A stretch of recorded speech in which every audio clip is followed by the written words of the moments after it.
Hello and welcome to another episode of We're Not Wizards. My name's Richard. I'll be your host for December. Jingle, jingle, jingle, jingle, jingle, jingle, jingle. It is coming up to potentially being the last couple of shows of 2018 because sometimes I need to have a break. I need to have maybe a sit down, maybe in a cafe, have a little bit of a relax, have a cup of coffee, maybe play a couple of board games. So if I was going to be doing that, I might go to like maybe a pop-up board game cafe. If I was going to be doing that, I might end up speaking to Kenny Lee from the Dice Show Cafe. Very smooth. I like how you did that. The transition was seamless, I must say. Straight, and you just ruined it by telling it. How you doing? I'm alright, yeah. Good. I'm doing pretty well. Good. Pretty busy. Good. That's a good thing. That's fantastic. It's nearly Christmas, so yeah. It is. In fact, it's like, it is pretty much a week today. Pretty much. Yeah, when you say it like that, I feel like I'm not that prepared, but it'll happen. Everything will be fine. Everything will be fantastic. To everybody who's out there, hello. The reason that we do this is because there's quite simply not enough podcasts out there. Exactly. Where we talk to Kenny. And the second reason that we're doing this is because I spoke to Kenny a while ago and said, "Do you got to come on the show?" And he said, "Yeah, let's come on the show." And then there was technicalities, and then so we rescheduled. So this is technically Mark 2, isn't it? This is technically Mark. This is kind of like the sequel, but the better bits. In about 10 years' time, they'll dig out the first recording, and it'll be one of the internet myths. It'll be like You've Been Framed. More like they'll be putting that on there, just like hoovering in the background, and the generally having audio Hoover issues, and just That's an in-joke that only me and you will have. Viruses. Oh, the Hoover. Typical Saturday night. We're here. We're here to talk about. We're here to talk about the kind of. I mean, it's close to the kind of like the. We talk to designers. We talk to developers. We talk to kind of the guys that do the manufacturing. We've spoken to artists. I've spoken to guys that do the retail side of it. I've spoken to guys that do the distribution side of it. Yeah. You're in this kind of almost like the ambassador type space, except without the Ferrero Rocher. Yeah. Because a pyramid of chocolate, I think is a pretty cool distinction if ever. So there you go. I'll take it. You're the golden pyramid of chocolate balls. I like that. In the board game restaurant of life. I don't want to say anything else.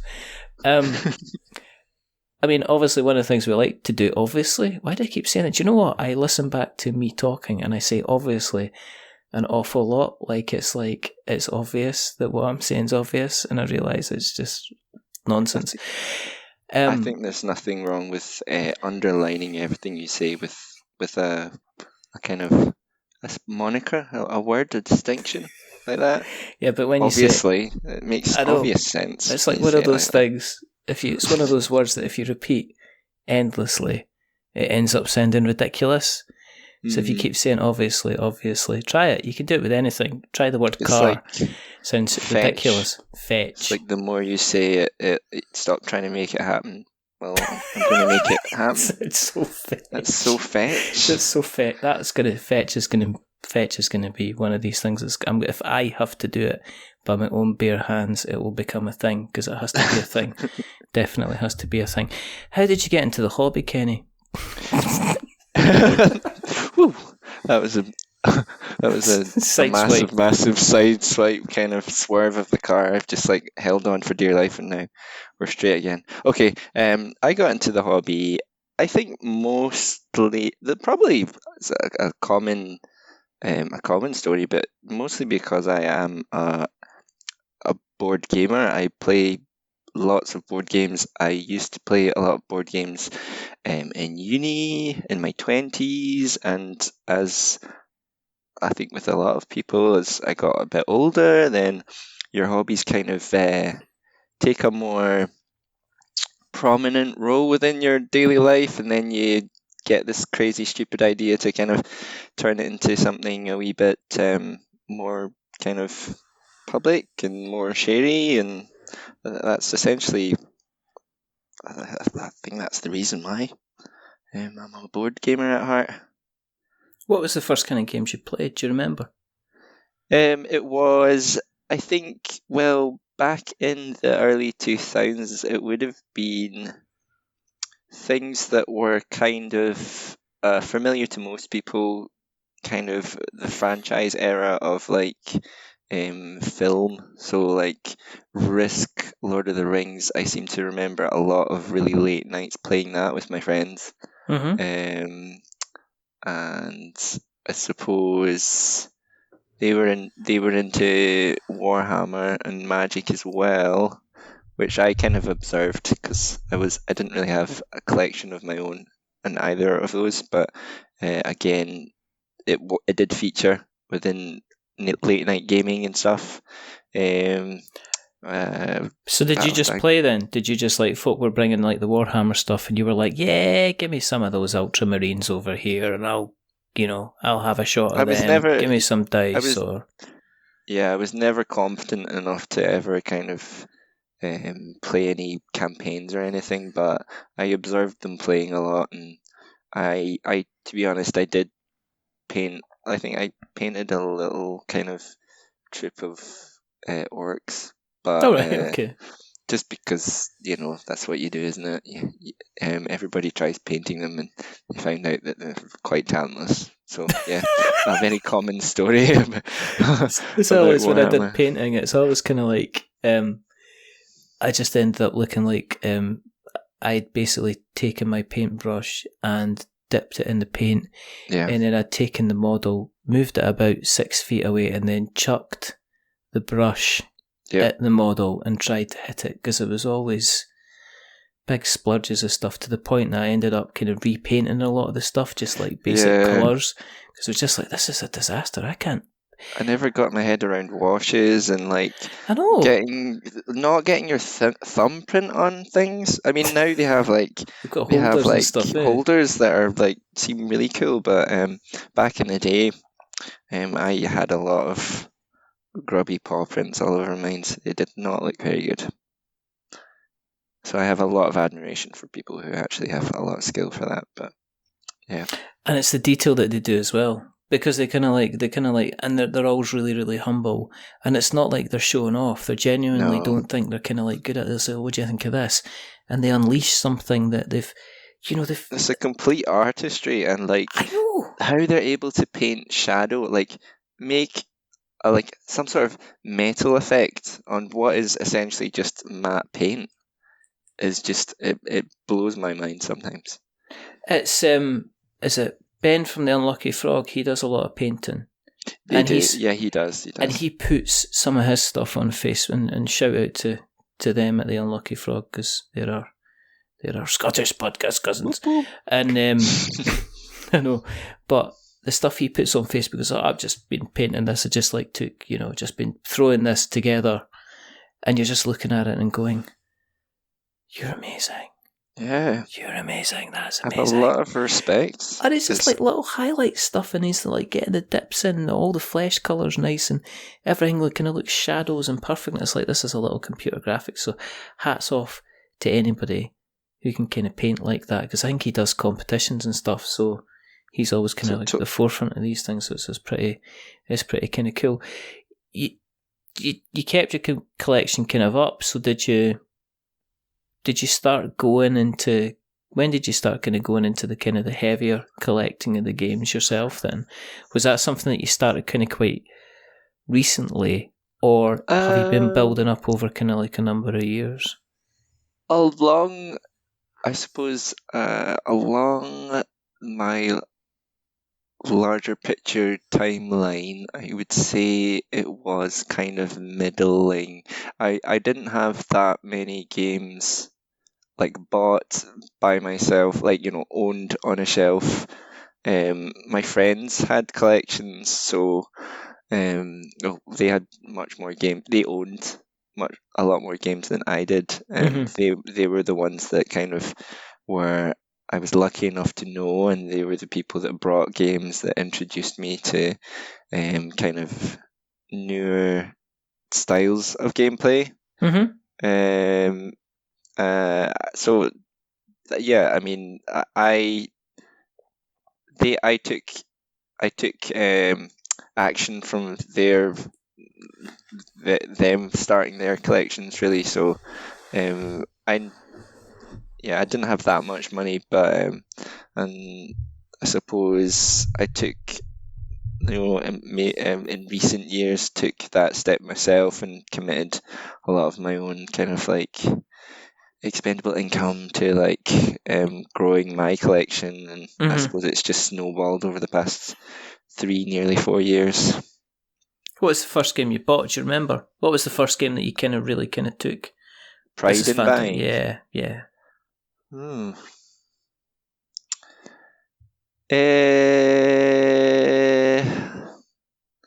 I've never heard of that game.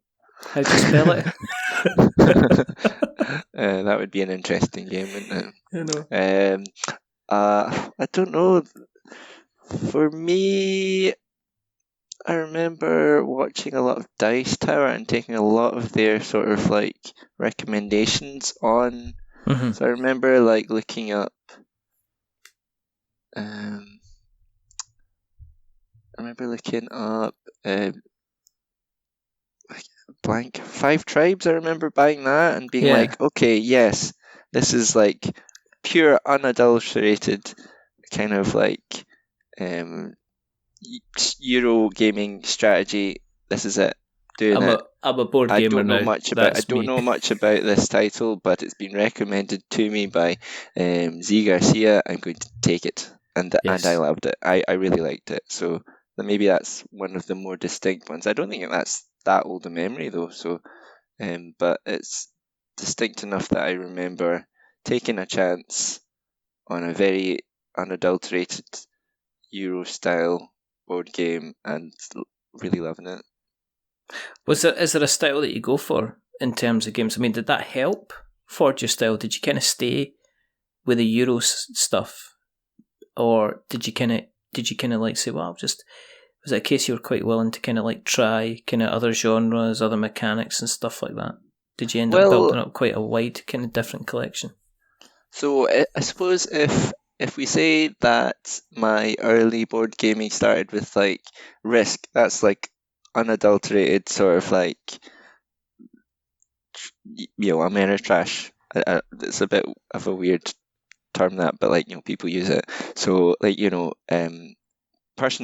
player to player conflict.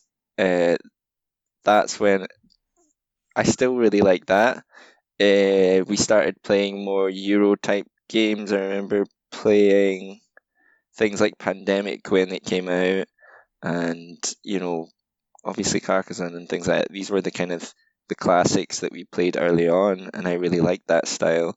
And then we played stuff like Relic and Battlestar Galactica, which were more involved plays and more kind of like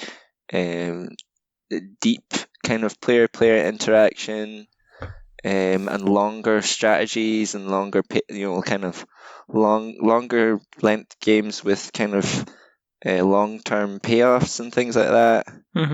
So those things always fascinate me, but I do also remember playing a lot of, I think, when Cards Against Humanity was just a downloadable game. I remember downloading that and printing print and play, a free print and play. I remember that, and it wasn't published as a physical game, I don't think. And we printed it and we cut it out and we played it, and maybe we started doing a lot more social games, and that's a genre or style of game that I probably do take a wee bit of time and effort to buy a lot of now for Dice Roll, for the Dice Roll collection, because for me that style is probably like an easier sell for casual people. So that, to be honest, I mean, I've covered a lot of distance here. I'm probably like a really kind of omnivoric sort of like grazing person that really does enjoy a diversity in a diet, you know? You're a So cow. I'm a cow. Well, no, they don't. They're not omnivores, are they? I'm I like suppose they're not, no. a raccoon. You're a raccoon. I'm Kenny like Lee, raccoon a to the little stars. weird looking trash panda who like loves Those- to rummage in But people's trash. And oh no, wait, I'm going too far with this I'm just analogy, but taking I it. do like Do you know what? I'm just a lot letting of you run away with diversity. it because it's fantastic, and it's just like let it goes off into the Kenny Lee, garbage. trash panda of Glasgow board gaming. There you go. That There we that go. has to be on a t-shirt now. Trash panda. That has to be on a t-shirt now. When you were, Dice Roll itself, when did that come about? Because I see people go in different ways of doing things. Because obviously you get like, say, you get people going and saying, right, I've got an idea for a retail establishment, like Shaz, yeah? At Settlers. And, at Settlers, yeah. And they went ahead and they kind of like put together, they built Settlers out of nothing, got it established, turned it into a full kind of retail premises. But yeah, as I say, you're kind of like more kind of like the ambassador type of thing, as in it's probably you do as a really, really important job to kind of help people maybe get into the hobby which aren't getting into the hobby. And by you saying to me that, you concentrate a little bit on the social gaming, that also suggests to me that that's kind of potentially a modus operandi. But what made you make the decision to say, right, actually, I'm going to start something up, but it wasn't going to be retail. I was going to start something up which was almost like experience based, if you know what I mean. Totally. That's what I would call you. That's if I wouldn't say you're a retail, because it's I'm almost a like peddler of moments. a trash panda of moments. Trash panda, trash panda like peddling of moments. That's you're going to need a bigger t-shirt. You're potentially going to need a scarf. A scarf, yeah. Perfect for a scarf.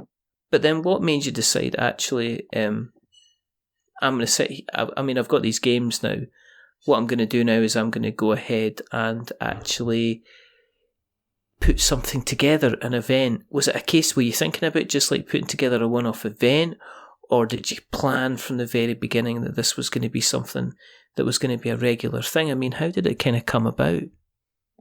I think it's true, and to my vision and to maybe to my understanding of what I've been doing for the past 3, nearly 4 years, I'd say it is true. I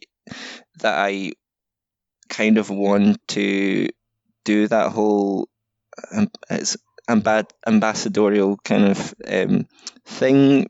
I think because I'd by that point been enjoying the hobby so much and getting so much of it, so much out of it myself, that I kind of like looked at it and was like, this is like such a rewarding activity to do, and I feel much healthier and much more happier doing this on a regular basis, gaming with my friends, that I just can't believe that there's not more people that do this, and that it's not like a regular mainstream sort of activity to do. And I think I wanted to kind of spread the word a wee bit. Like, it sounds a wee bit evangelical, a wee bit sort of like I have the gospel and whatever, and you must hear my words, and if you hear my words and you hear my rules explanations, you're going to join me at this kind of altar of cardboard and plastic cubes. I feel I need to jump in here before you say something completely, but no, I totally get where you're coming from, because and I say this, and I've had conversations about this in the past, that if you're outside the hobby, how easy is it to get involved in the hobby? Once you're in the hobby, yeah, I think it's really addictive. it's like going on holiday and the pool's not heated. And when I have to explain that. if you're sitting there, bear with me, because this metaphor just might work. This analogy just might work. Okay. Continue. If you're standing at the pool and the sun's beating away on your back and you're feeling lovely and warm, and you go and test the temperature of the pool. Now, the temperature of the pool is the board gaming hobby, right? If you stick your foot in just very quickly and very gently, you're going to get a shock. It's going to be, oh, this is cold. This is quite scary. I'm not sure about this, right? Yeah. But once you take your time, and depending on if you use the gateway games, of also known as the steps, into the swimming pool, once you get used to being in there, you've then got the entire swimming pool to swim about in. You're right, it is a rubbish analogy, but I put an awful lot of effort into this, as in all 5 seconds in my head. I like it, and I think I know where you're going with it, isn't it? Is that once you're in there, it's like ankle deep. It's an experience. Once you're in there, it's enjoyable. It's fun. You forget about maybe how intimidating it was at the beginning. Because let's face it, if I went and shown, say, a friend at work, if I said to them, okay, here's a list of here's a list of all the board games that were announced for 2018. And once they got to page, 16 or 72 or whatever, you can imagine saying, okay, what game would you like to play? They'd have absolutely kind of no idea. Yeah, it is. I would say board gaming is quite easily a very overwhelming idea to a lot of people. I will admit that along the way over the past 3 to 4 years, I have lost a lot of people. Okay. And the points at where I've tried to introduce somebody to the board gaming hobby, and I started off too deep, or I started off from the wrong angle. I have learned slowly and eventually, and I'm generally successful now, but not 100%, but generally I'm quite successful in introducing people in the right way, because actually, as much as I think that there's a wide appeal to board gaming and the styles of gaming, you really have to kind of have a good idea about what exact angle or trajectory to kind of approach board gaming with the individual you're dealing with. Often people, especially if they're casual, they'll kind of come along to dice roll with the idea that they kind of have enjoyed board games before, but they don't know that much, or they've got a limited experience with a limited number of titles, and you do have to kind of ask them a few sort of questions to start off with, what sort of games do you like already, and you will get such a unique and individual answer from a lot of people. But normally the best way is to ask them about what did they enjoy, what specific memory why did they come along, and they'll normally tell you a story about how their friend plays this game and they liked it, and they wanted to know more. And I'll normally try and base my recommendations up on what they tell me. And I suppose I'm trying to to continue the pool analogy. I'm kind of trying to get them to kind of walk a wee bit further in the shallows. They've already maybe dipped their toe in the water, and they're intrigued, and they want to go and swim out off the shore a wee bit. They want to go a wee bit deeper, and because people say it's lovely in there. And I suppose I'm just trying to coax them a wee bit further and kind of tell them routes at which they can approach the deeper water, because I think it is often about keeping close to what your initial feelings are, your initial like types of gaming that you like. Yeah. Holding on to that initial, and you might find you might enjoy a really a big difference in or a big range of genres, but I think sticking to what you do know is a good way to get in a wee bit further. No, totally. I think that, and I think I was talking about this very recently about because somebody being in the board game hobby or starting in the board game hobby doesn't necessarily mean they're going to like the same board games as you. Uh-huh.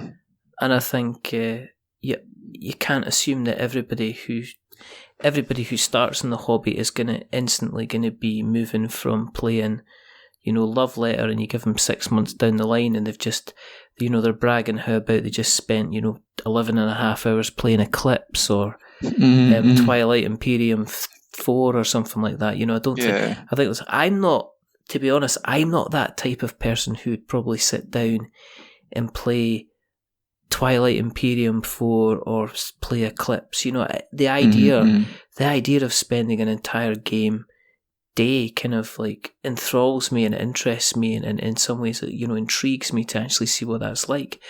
But I know it's potentially something that might not happen due to life and other things kind of getting in the way. So while I might like it to do so, I kind of stay within certain ranges of games which I know I can play within 2 or 3 hours. Yeah, quite easily. I definitely feel like I have learned that people definitely have their preferred limitations. Of course, if somebody has fun, they can surprise themselves and play for a much longer game or a longer time. But often people will just drop in for a couple of hours at Dice Roll, even though we're there for the whole day. We start at 1 normally, and then we're on till the pub closes. People are still playing at 11:30 up to 12. And some people spend the whole day there, and that's great. And they get so much out of the day. But there's some people that do just pop in for a few hours. They hit their maximum, and they never really play massive involved games that last that whole time. But they're happy just paddling with pretty easy casual games, but they'll get a lot done. And then there'll be people who like to who'll hunt out a good 3-hour game or 4-hour game, and they'll do 2 or 3 of these during the whole day. So I mean, that's one thing that I witness is a big diversity in gaming styles and gamer types and personalities, I suppose. Yeah, definitely. How did you get on the venue then? I mean, how did you manage to secure that? Because I mean, I guess it's a difference between me going to say Dwarf on a Friday, and then it's it's a community hall owned by the council. The club rents out between 5 o'clock and 9 o'clock, depending on what's happening, and then everybody disappears. I mean, again, obviously going back to the vision that you originally had, did you have to search around kind of a few venues in order to get something that would, was going to fit, was going to be right for you? I didn't really need to hunt around. For me, when I started off, I was quite flexible about it, or at least I was willing to kind of just compromise and just see. It was at that time there wasn't too many things on that were similar. I mean, there was regular gaming groups on, but in a way I was kind of trying to do something else as well. So for me, I was fairly willing to compromise on things, and I suppose I was just speaking to a few friends of mine, and they knew somebody who was, well, one of my friends really. Lisa, she worked at Saramago, so in the cafe bar in the CCA, and she was like, well, if you can't find somewhere, you're always kind of maybe welcome to come and see, what space we have there. And I was kind of familiar with it, but going to visit, investigating the place, I knew that vibe had been there before, and I knew the vibe of the CCA and Saramago is very chill. Like, they're really nice people, everybody who works there, and as a cultural arts centre, it had that sort of dynamic sort of diversity there that was kind of accepting and that was like kind of up for it, and they had that space upstairs in the cafe bar in Saramago, which has like a separate little it has like a little function room at the back, but it also has like all that bar around the front, and it gave me a space that I could kind of imagine a setup in the back, and then if we were busy enough, we could always kind of spill over to the bar. So it was a flexible enough space in my head, and it does work, and it works perfectly now actually for the scale that we for the scale of the dice rolls that we do, and for the people that come. It's a really flexible, friendly space. It also, Saramago have a very good reputation in terms of like food. That they serve a very robust and very tasty vegan menu. The bar upstairs itself isn't vegan, but the kitchen is downstairs, which is where they make the food.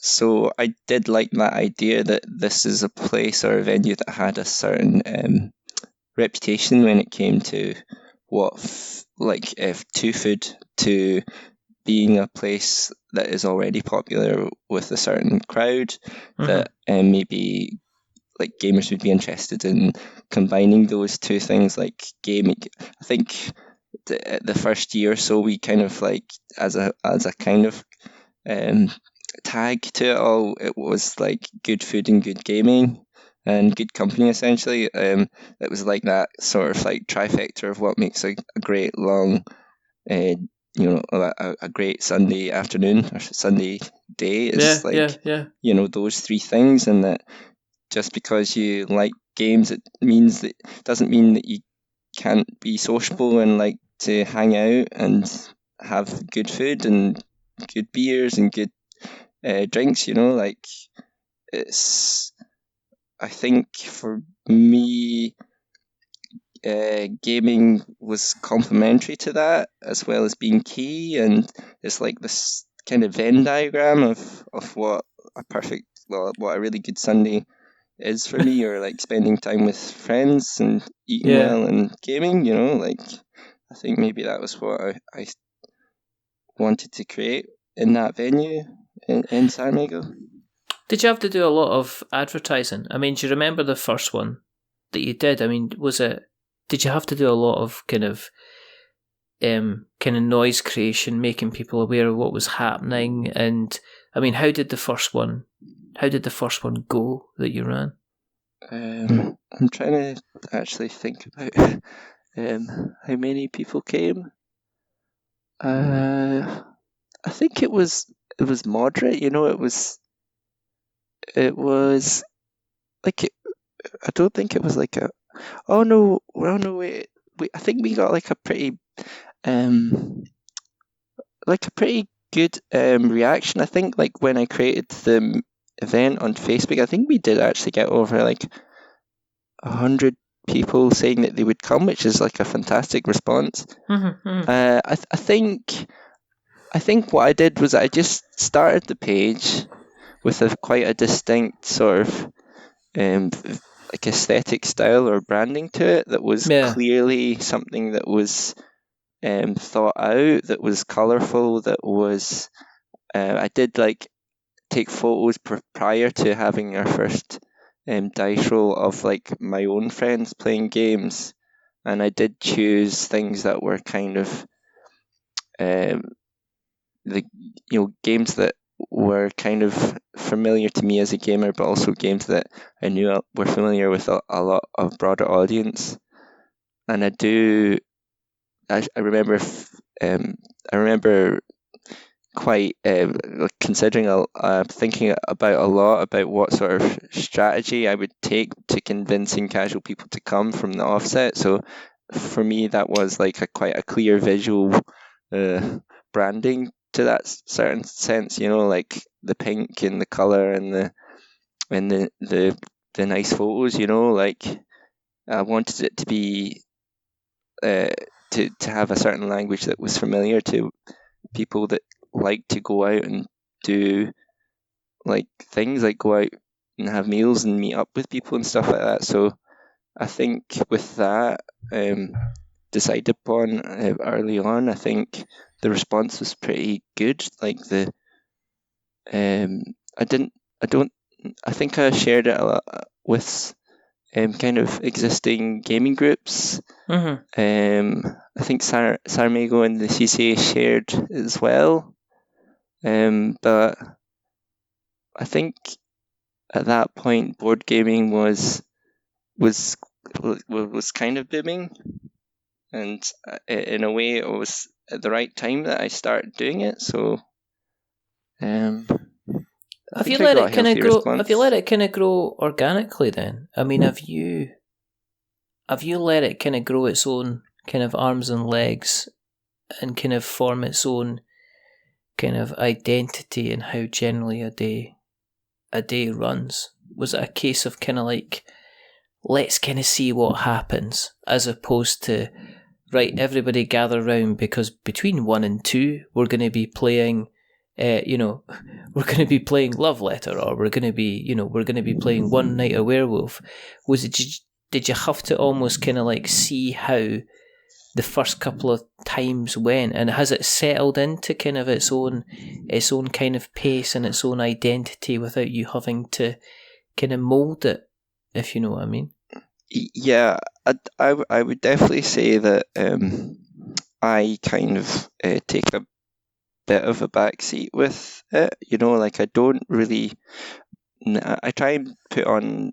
I try to organize like maybe like a large social game in the evening as like a bit of like a cap off to the day, but I generally just let things take over. Like I'm I mean, I've had like a few really amazing people over the years who've helped me out, like Alex and Lawrence and things like that.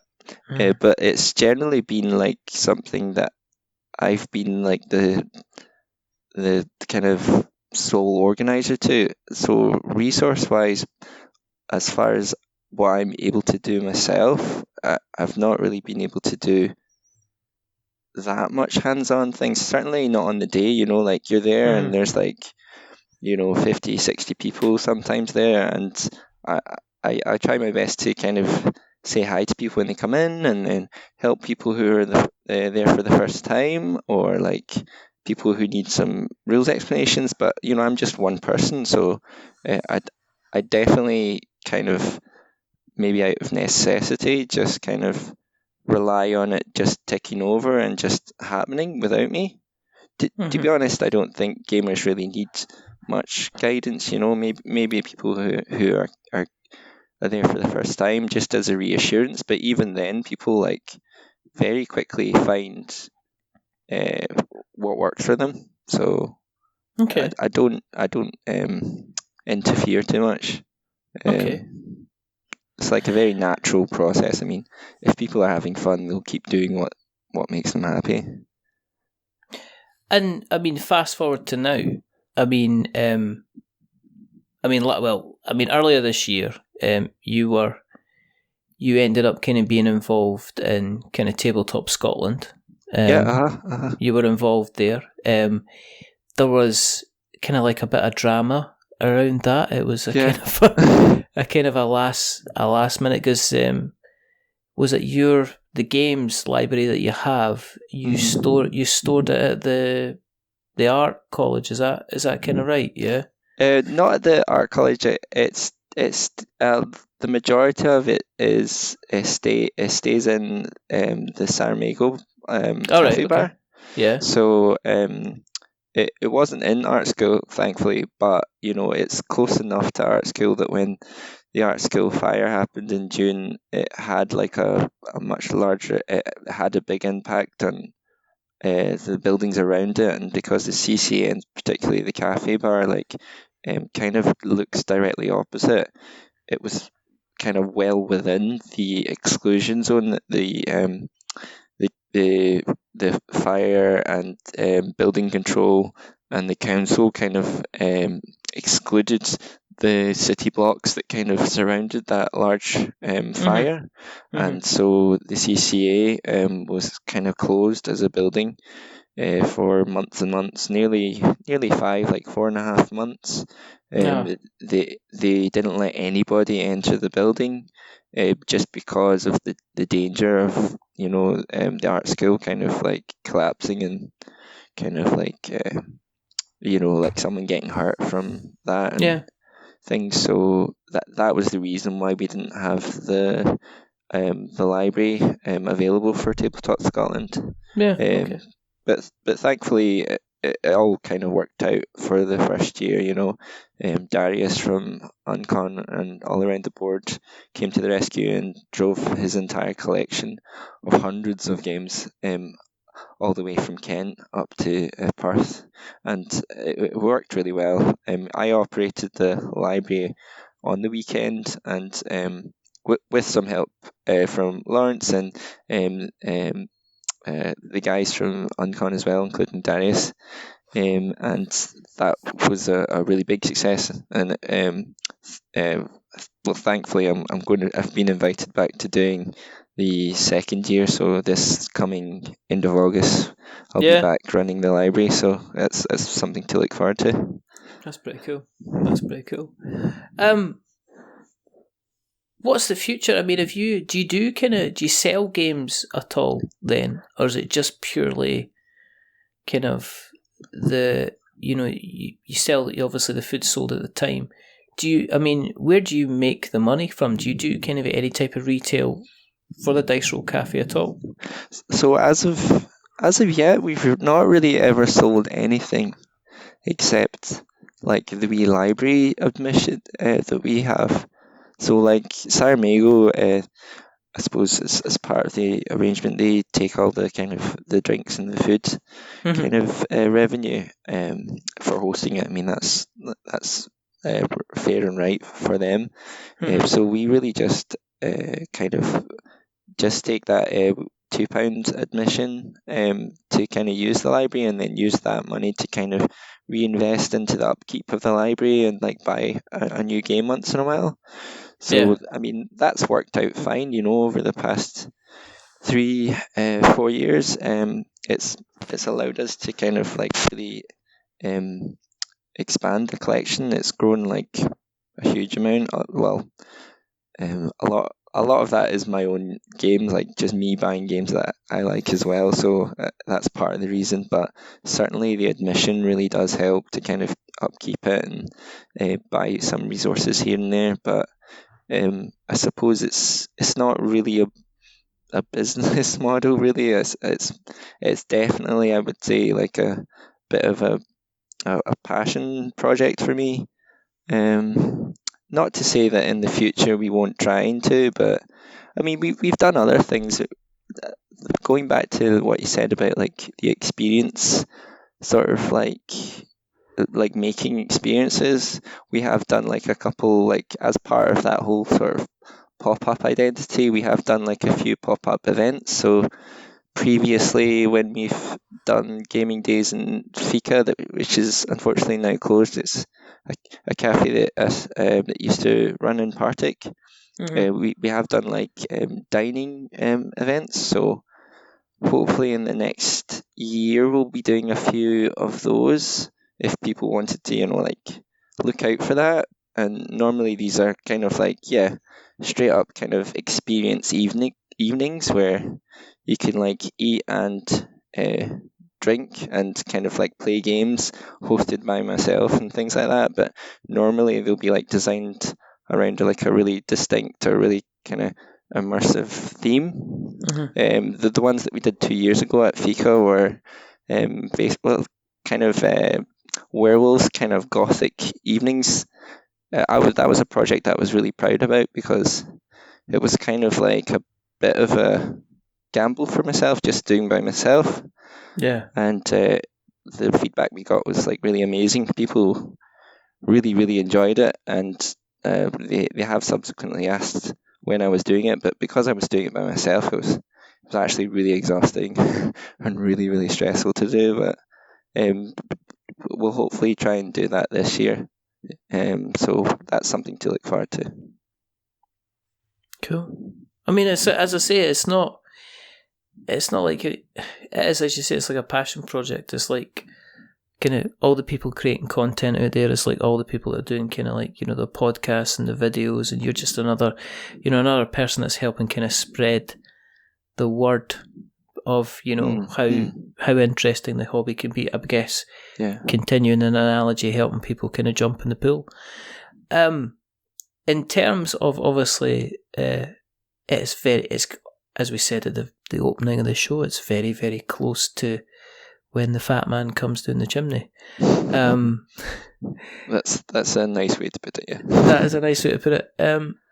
Is there anything that you would like to, have on your Christmas list? If there was 3 games that you could have, and they could be any games at all, what's it you would like to add to your collection, Kenny? I almost feel like I really should not ask for any more because I've got like several games I've not played. So really, maybe as a request, I would like maybe make a wee wish to say that could I get like a day off where I can like actually pull out these games and properly play them? Of course you can. Recently I got Cerebria, which is the same really guys. Yeah. Which is, but it's sat in my flat and it's not being played, and I would just like to like really just sit down and properly like investigate it and play it because it's such a pretty game, and there's like so many games that I own that I've not been able to play because I mean, working full time and then organising dice rolls, I've had to actually sacrifice a lot of personal gaming time. So yeah, and there's lots of really interesting Kickstarter rewards that I've gotten over the past few months that are just being left unplayed. So time, yeah, that would be my request. Yeah, okay. Time. And where can people find you on the internet webs if we want to find you, Kenny? If you want to just, I suppose, we operate most of our kind of stuff on Facebook. So if we have a Facebook page, it's under Dice Roll Cafe. You could probably find us. Well, you'll find us on Twitter under Dice Roll Cafe. It's all under Dice Roll Cafe. So really on Instagram you could find us. We do have a website under construction. I've been the one that's responsible for it also. Like I've not really managed to finish it, but hopefully I'll be wanting to like maybe publish a few like just like conversation piece articles or blog entries on the website in the coming year. You could probably just find us on every Saturday. Physically, you could pop into Sarmago at CCA, so just pop into the Sucky Hall. I think it's 350 Sucky Hall Street. And I think that's something that I would encourage everybody to do because resources like the CCA, the Centre of Contemporary Arts, are things that have really suffered over the past year, and really just kind of footfall and people coming and visiting the facility would be really amazing. And yeah, I think cool. We shouldn't be too hard to find. Excellent. Well, what we'll do is we'll make sure that we put all those links in the show notes so that we have notes to show. Awesome. If you want to find out where we are, then go to the internet webs and you'll find us on Twitter at We're Not Wizards and Facebook at We're Not Wizards and Instagram at We're Not Wizards. We're still on Tumblr, but RIP Tumblr. We're still we're on our website, which is we'renotwizards.com, and our blog, which is we'renotwizards.blogspot.com. You're also going to find us on all the podcast catchers like Stitcher and Spreaker and Acast and all those fabulous, wonderful places. As we say, if you like what you've listened to tonight, and Kenny's been a fascinating guest to speak to, then thanks. Tell somebody else. Yeah, spread the word. Spread the word. If you like us even more, then go into Apple Podcasts and can drop us a subscription. If you like us even more than that, and it's Christmas time for goodness sake, and it's my birthday on Friday, then go to iTunes or Apple Podcasts. Drop us a rating or drop us a review. If you are going to give us a rating or review, don't give us 10 stars because it makes us big-headed.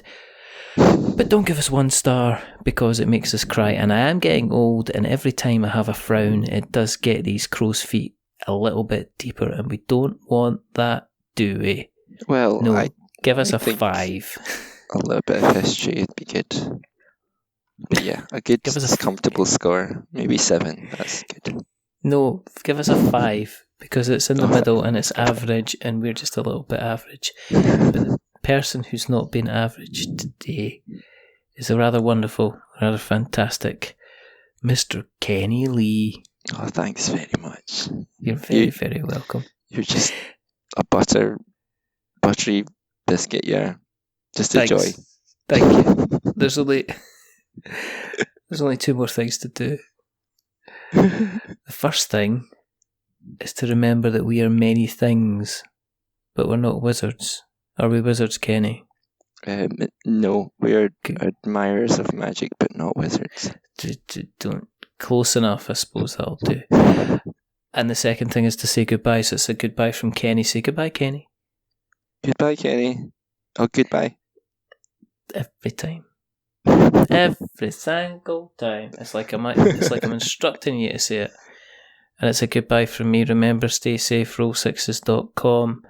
If you're in Glasgow and you fancy playing some games, go along to the Dice Roll Cafe. Yeah. And there you go. That's the worst song in the middle. Alright, pal. And until the next time, goodbye. Goodbye.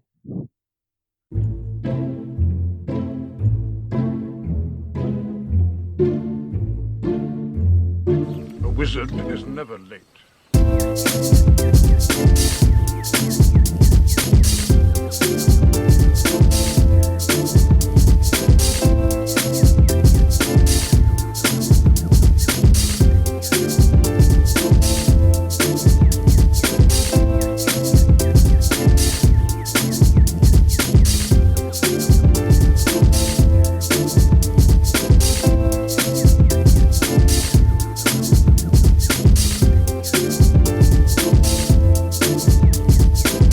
Nor is he early.